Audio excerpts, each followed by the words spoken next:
Our partnership policy has been in place for a long time. These meetings represent both an end and a new beginning. Euro-Atlantic Partnership Council. We have had changes here within our own institution. Just take our new division on emerging security challenges. And we have had the strategic concept coming out of the Lisbon summit.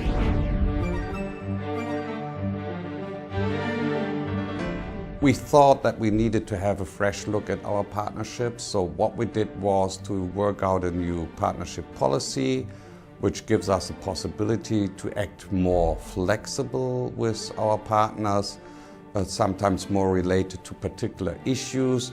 And that may be across existing frameworks of partnerships, but not taking away those partnerships, not at all.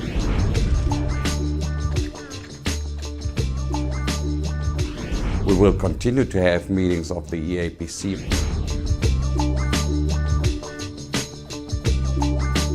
Of the Mediterranean dialogue.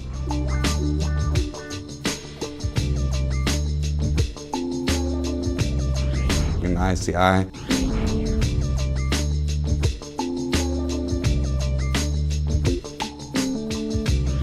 It is our task to make always sure that those are meetings which discuss topical issues so that they are of relevance to us and our partners.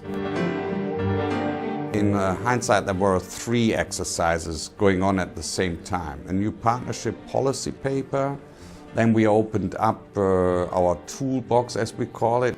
Delegation and our ISAF partners. The existing partnership frameworks all had separate toolboxes or menu of activities that has now been combined. In principle is open for everybody, which means actually more work because we need to make sure in individual dialogue with our partners that we can adapt their needs and ambitions to the offer. So there's no one size fits all. It means much more individual dialogue with partners, and I think that's good.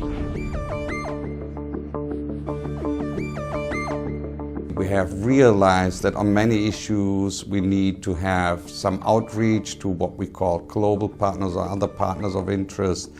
And there is a focus, for example, on outreach to China and India, 2 countries with whom we need to have dialogue and take an issue like the situation off the coast of Somalia, where all of us, and not just us and China and India, but a lot more, sit literally speaking in the same boat. So we need to make sure that we have more contacts with countries on issues which don't respect borders. We are thinking, for example, about meetings on cyber or maritime security. NATO has just adopted some time ago a new maritime security strategy.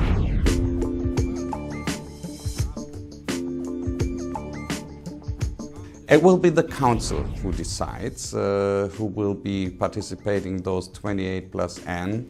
But mind you, partners have also a role here. They can express interest. They can tell us what contributions or strategic interest they would bring to the table for those kind of debates.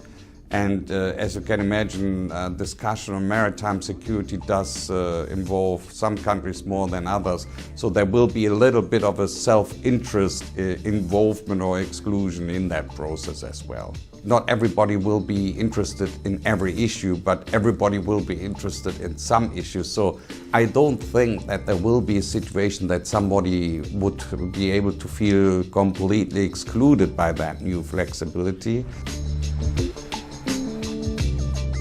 It will be done within existing budgets. So in this sense, we are bound to make it cost effective. It will not cost more. But you know, it will mean that we need to be very much in sync with our military colleagues to look at how we spend our money on different partnerships right now.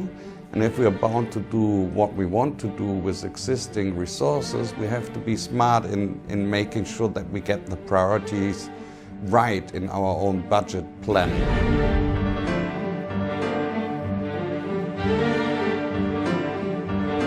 I think all of us agree that we will also learn learning by doing here, and in this sense I think we will do lessons learned for us, for ourselves after some time, yes.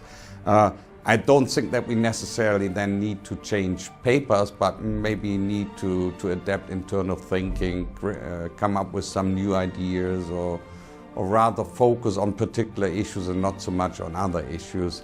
But I think that's perhaps only in a few months that we will be at this kind of a situation.